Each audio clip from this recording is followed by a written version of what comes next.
de seminario. Ya, por el momento vamos a hacerlo esto de forma rápida y sencilla para que puedan también tener el repaso que tienen más adelante, ¿no? A las 6:30.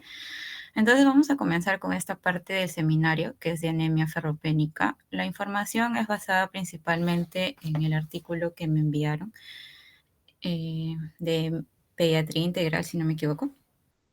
Entonces vamos a comenzar primero definiendo y un poco de conceptos básicos de anemia ferropénica y luego vamos a continuar con los demás.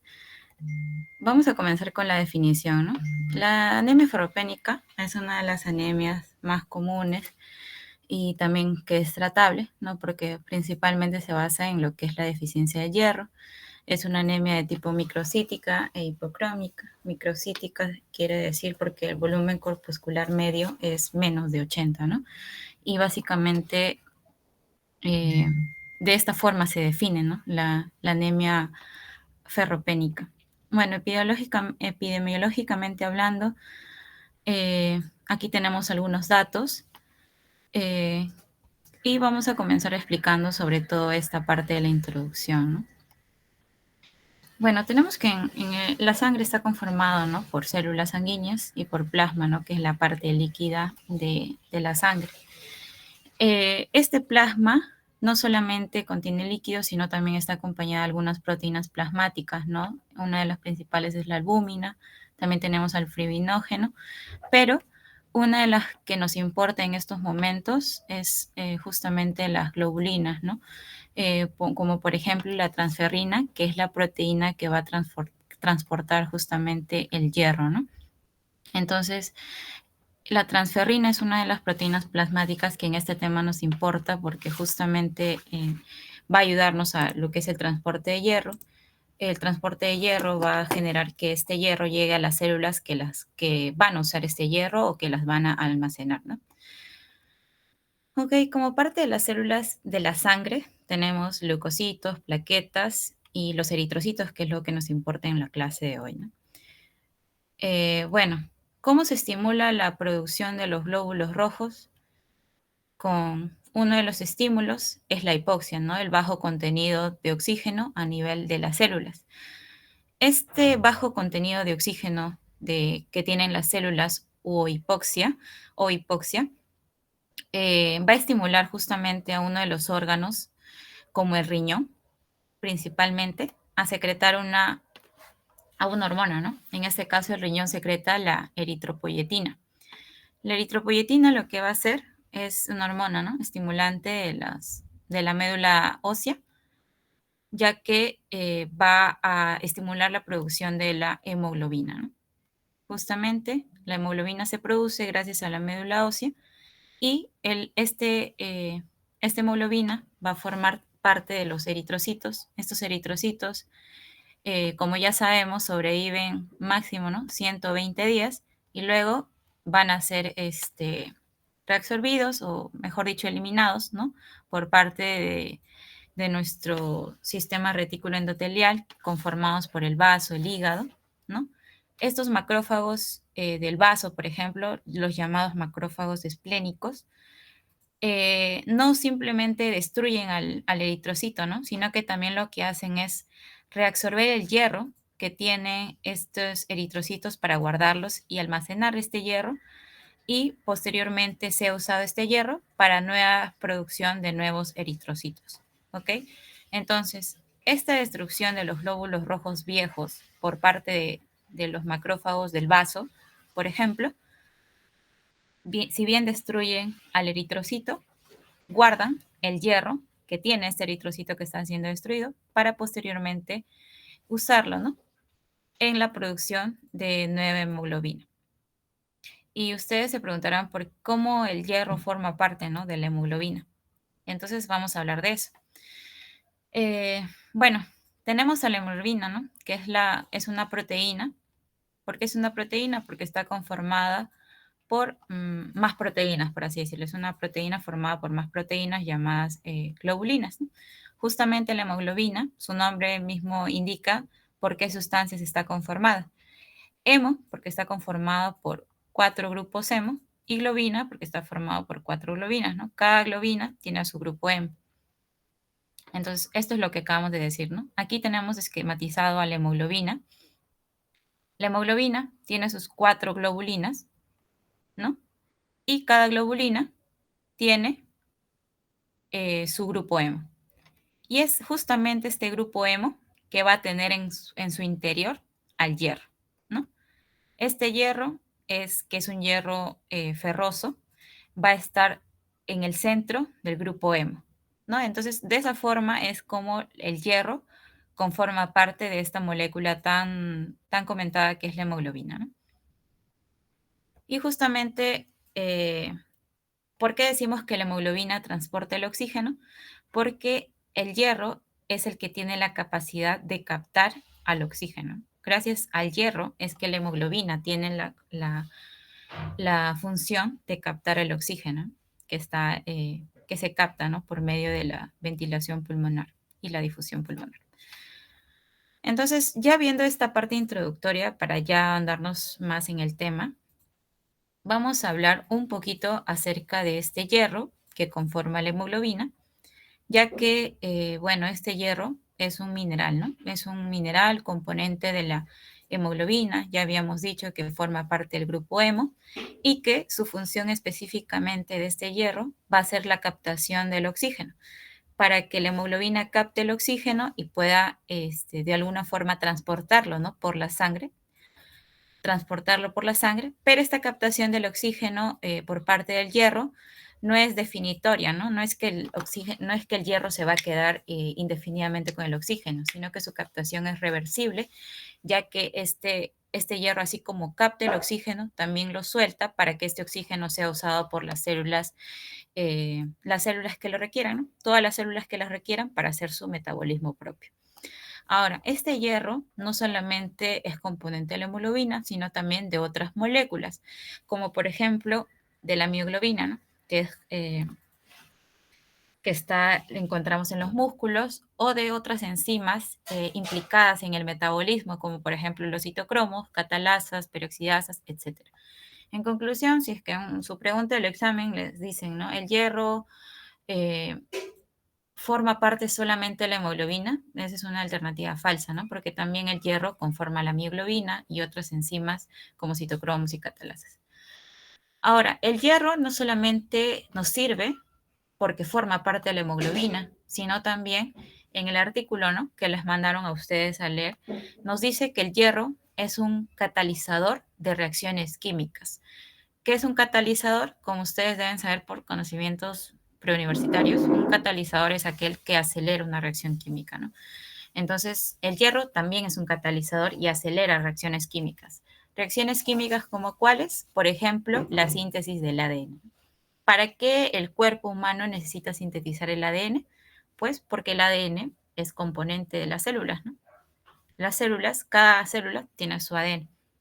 Entonces, esta síntesis de ADN catalizada por el hierro va a permitir que las células se formen, que las células proliferen y se diferencien y estas células puedan conformar diferentes tejidos, ¿no? Especialmente tejidos como el tejido nervioso o tejidos que conforman el sistema inmune, ¿no? Entonces, he ahí también la importancia del hierro y no solo en la parte de la hemoglobina. Y ese es un dato adicional, aparte de lo que es anemia ferropénica, pero para que lo tengan porque en el artículo lo menciona y me pareció importante mencionarlo. Ahora, ¿qué es la ferropenia? La ferropenia no es más que la deficiencia del depósito de hierro. Recuerden que el hierro se almacena en forma de ferritina y los tenemos almacenados en distintos órganos, ¿no? Como por ejemplo en el hígado, que es uno de los reservorios principales, ¿no? Pero ¿en qué forma está almacenada el hierro? Pues en forma de ferritina. Ahora, la deficiencia de los depósitos de ferritina o depósitos de hierro, si persiste esta deficiencia de hierro, va a desarrollar que la médula no tenga uno de sus componentes principales para sintetizar hemoglobina, porque como dijimos, uno de los ingredientes para la síntesis de la hemoglobina es el hierro. Entonces, si la médula ósea no tiene hierro, no puede sintetizar hemoglobina, por lo tanto, hay una deficiencia de síntesis también de eritrocitos, ¿no? Eso nos lleva a que se desarrolle lo que es la anemia ferropénica, ¿no? Una deficiencia de eritrocitos por deficiencia de hierro. En conclusión, el resumen aquí es que la deficiencia de hierro es antes que la anemia, ¿ok? Y bueno, como definición, ¿no? Habíamos mencionado que la anemia es una de las anemias más frecuentes y según el artículo menciona que es la enfermedad hematológica más frecuente en niños, ¿no? Listo. Ahora, ya con esta breve introducción de células sanguíneas, de la importancia del hierro, vamos a hablar acerca de cómo este hierro se va a metabolizar en el cuerpo para llegar a ser usado, ¿no? Por la médula ósea para la síntesis de los eritrocitos. Entonces, este metabolismo del hierro va a tener una serie de pasos, ¿no? Como sabemos, el hierro se va a ingerir por medio de la dieta, ¿no? Y por este ingreso por parte de la dieta va a tener de este hierro va a tener que ser absorbido por las células intestinales, que son los enterocitos. Luego, estos enterocitos captan al hierro, luego este enterocito pues va a hacer que este hierro pase a la sangre y este hierro no se va a transportar de manera directa en la sangre, ¿no? Sino que va a tener una proteína transportadora que habíamos dicho que era la transferrina, para que por medio de la sangre este hierro se transporte y luego sea captado por células que van a almacenar o que van a utilizar este hierro. ¿Ok? Ahora, para que este enterocito, ¿no? Esta célula del intestino capte el hierro, va a tener factores que van a aumentar esta captación o factores que van a disminuir. Uno de los factores muy conocidos que aumentan la captación de hierro es la vitamina C. No sé si siempre han escuchado que ponle un limón a tu ensalada para que captes o absorbas mejor el hierro, ¿no? Por ejemplo, pero hay muchos más factores que los vamos a ir mencionando conforme vayamos avanzando, pero primero quiero que se lleven esta idea. Y así como hay factores que aumentan la captación del hierro por parte de la célula intestinal, también van a haber factores que aumentan o disminuyen el pasaje de este hierro del enterocito a la sangre. ¿Ok? Entonces, haciendo este breve resumen, vamos a pasar a la parte del metabolismo del hierro, ¿no? ¿Cómo es que el hierro a partir de la dieta, o sea, desde que el hierro llega al intestino, cómo llega hasta las células de la médula ósea que van a ser usadas para sintetizar la hemoglobina, ¿no? Y los eritrocitos. Entonces, como ya habíamos mencionado, el hierro se adquiere gracias a la dieta. ¿En qué, eh, ¿En qué alimentos encontramos el hierro? Pues lo podemos encontrar en, en alimentos animales como las carnes rojas, el huevo, el hígado, ¿no? Las vísceras. Pero también podemos encontrar el hierro en los vegetales, en las legumbres, en frutas, verduras, ¿no? Etcétera. Ahora, de todo el hierro que nosotros ingerimos en la dieta, el mayor porcentaje de hierro, aunque suene un poco de repente contradictoria a los esquemas mentales que ustedes tenían, la mayor parte de hierro que nosotros ingerimos está en los vegetales. Está en los vegetales, en las frutas, en las verduras. El 90% del hierro que ingerimos está en estos vegetales, frutas. Y solo el 10% del hierro que ingerimos está en la carne. ¿Ok? Pero aquí va la diferencia. Es que a pesar de que la mayor parte de ingesta de hierro esté en los vegetales, eh, este hierro que es de los vegetales, que viene de los vegetales, que es un hierro no hemo, así se llama, hierro no hemo, no se absorbe bien. El hierro que mejor se absorbe es el hierro que es ingerido por el consumo de carne, que es conocido como el hierro hemo. ¿Ok? Ahora, ¿cómo se absorbe esto? Pues acá tenemos los enterocitos, que son parte de las células intestinales. Y aquí tenemos un vaso sanguíneo, ¿no? Sabemos que los enterocitos se encargan de la absorción de las macromoléculas, en este caso también del hierro, ¿no? Aquí tenemos la circulación y aquí tenemos algunos órganos, tejidos, donde se van a almacenar el hierro, ¿no? Como por ejemplo el músculo y el hígado. Habíamos dicho que ya hablando solamente del hierro que ha sido ingerido en la dieta por parte del consumo de carnes, huevos, es hierro hemo. ¿cierto? Y que se va a almacenar en forma de ferritina. Este hierro va a ser absorbido en su forma ferrosa, en hierro más 3. Este hierro va a tener que ser absorbido, pero en su forma de hierro más 2. ¿Cómo se convierte el hierro más 3 a hierro más 2? Gracias a la acción de la vitamina C. ¿Ok? Y el ambiente ácido proporcionado por el mismo ambiente que viene del estómago, ¿no? Sabemos que el medio del estómago es un medio ácido, también proporciona un ambiente que va a facilitar que este hierro ingrese, ¿no? Ingrese al enterocito. Ya como hierro más 2 va a ingresar al enterocito gracias a este transportador, ¿no? DMT1. Principalmente este transportador es eh, para el hierro que viene de los vegetales y todo eso, pero también está reconocido, ¿no? Entonces, por este transportador ingresa el hierro más 2, que es la forma en la cual el hierro ingresa al enterocito, ¿ok? Ahora, este enterocito puede usar el hierro para su metabolismo propio, pero si no, para su uso propio de la célula, pero si no, lo almacena en forma de ferritina, ¿no? Hasta ciertos niveles, porque el hierro también puede llegar a ser tóxico para la propia célula. ¿Por qué el hierro puede llegar a ser tóxico para la célula? Ya que este hierro puede hacer que el oxígeno comience a formar radicales libres, ¿no? El hierro permite que el oxígeno forme radicales libres y como sabemos, los radicales libres causan daño a la célula. Entonces, la ferritina almacena el hierro, sí, pero hasta cierta cantidad, porque si no, también el hierro puede llegar a ser tóxico para la misma célula del enterocito. Ahora, el objetivo no es que el hierro se quede en el enterocito, ¿no? No es que se quede en el intestino, sino el objetivo es que se vaya a los tejidos que van a ser usados, ¿no? Como por ejemplo en el músculo, en el hígado o en la propia médula ósea roja, ¿no? Entonces, este hierro más 2 va a salir por medio de un transportador, que en este caso es la ferroportina. La ferroportina va a sacar el hierro más 2 del enterocito hacia la sangre. ¿Ok? Ahora, este hierro más 2 necesita oxidarse a hierro más 3 para poder ser recibido por la transferrina, ¿no? Que habíamos dicho que es la molécula que transporta al hierro. Listo. Entonces tenemos a la transferrina, a nuestra transferrina transportando nuestras moléculas de hierro más 3.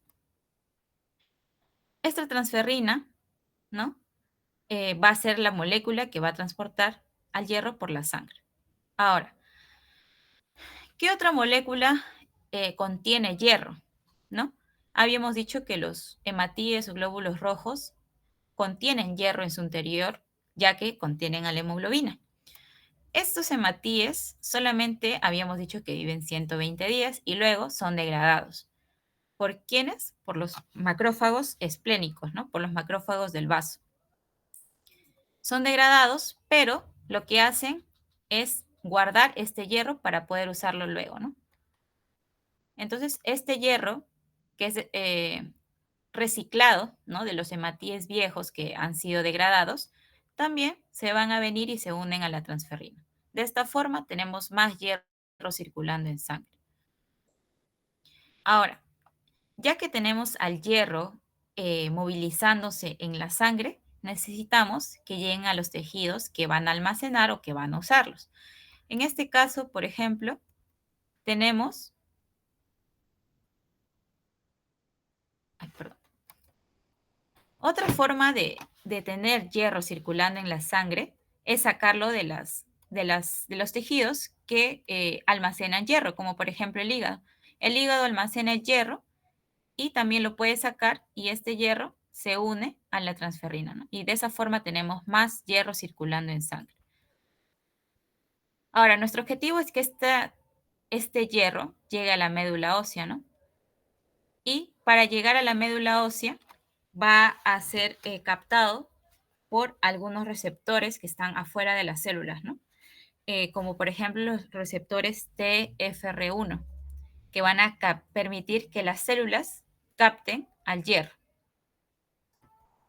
De esta forma, ya el hierro en la médula ósea va a permitir que se formen los eritrocitos. Listo.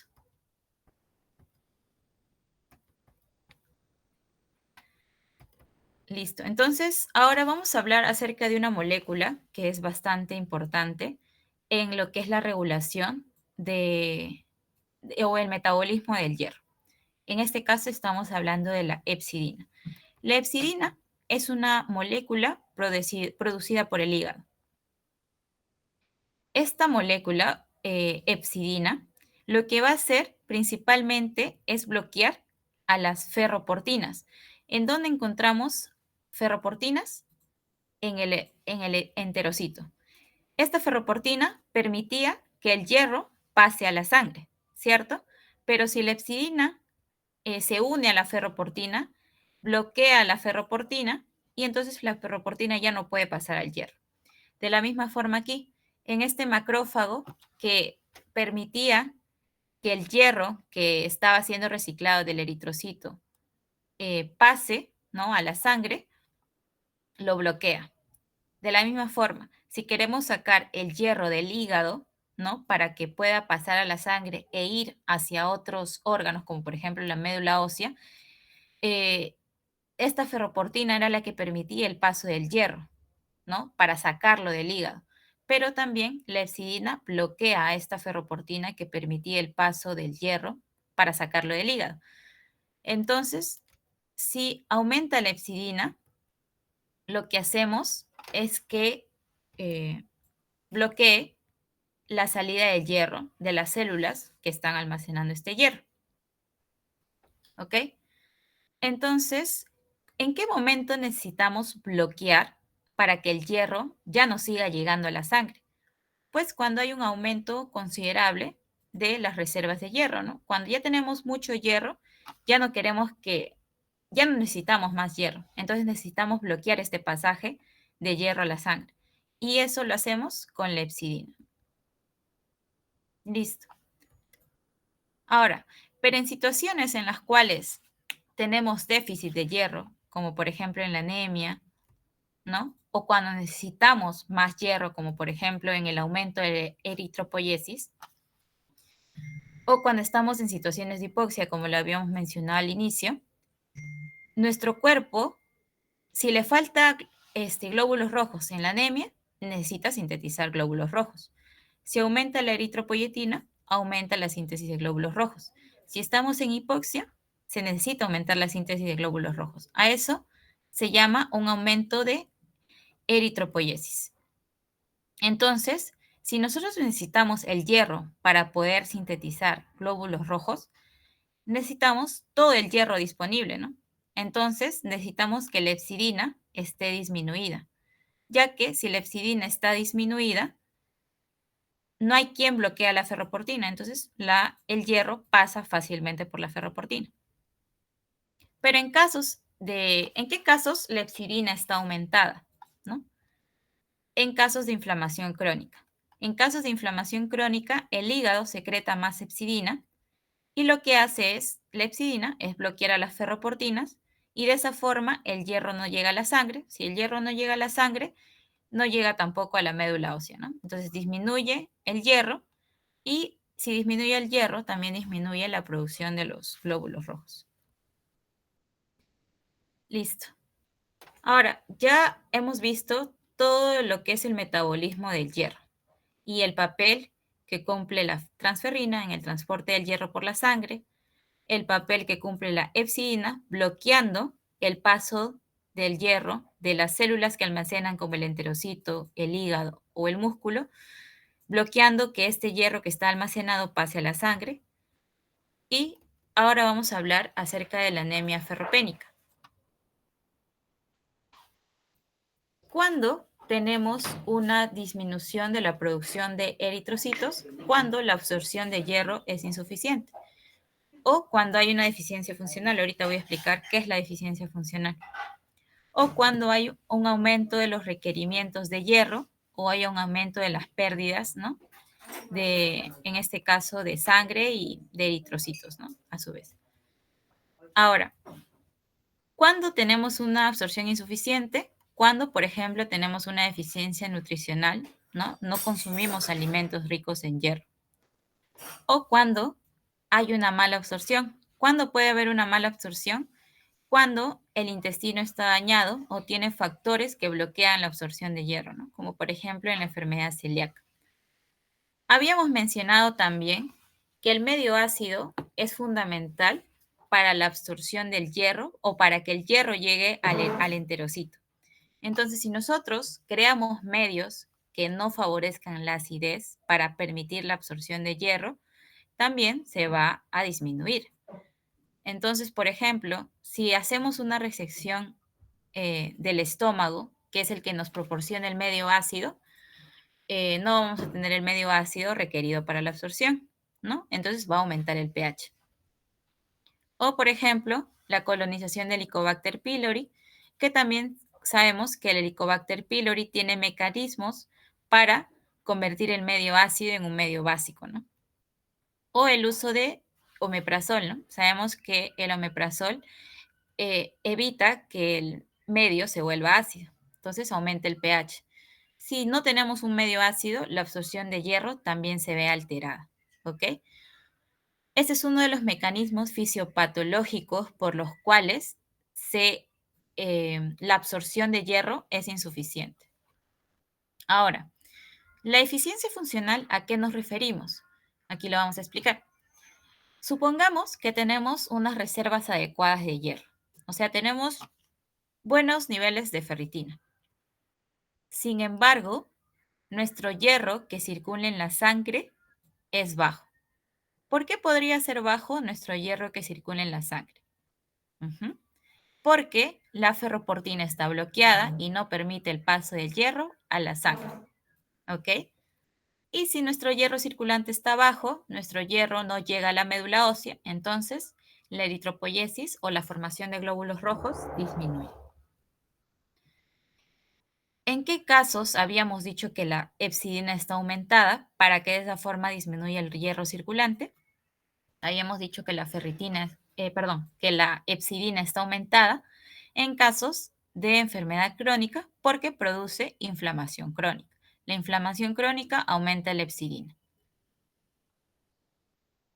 ¿Cómo aumenta la hepcidina? Pues porque la inflamación estimula a que el hígado produzca más hepcidina.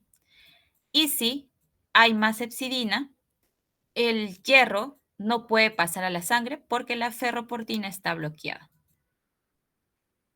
¿En qué casos más podemos desarrollar anemia ferropénica? En casos donde aumenten los requerimientos de eritrocitos, por lo tanto de hierro. Por ejemplo, en embarazo y en caso de los niños, porque la tasa metabólica es bien alta, ¿no?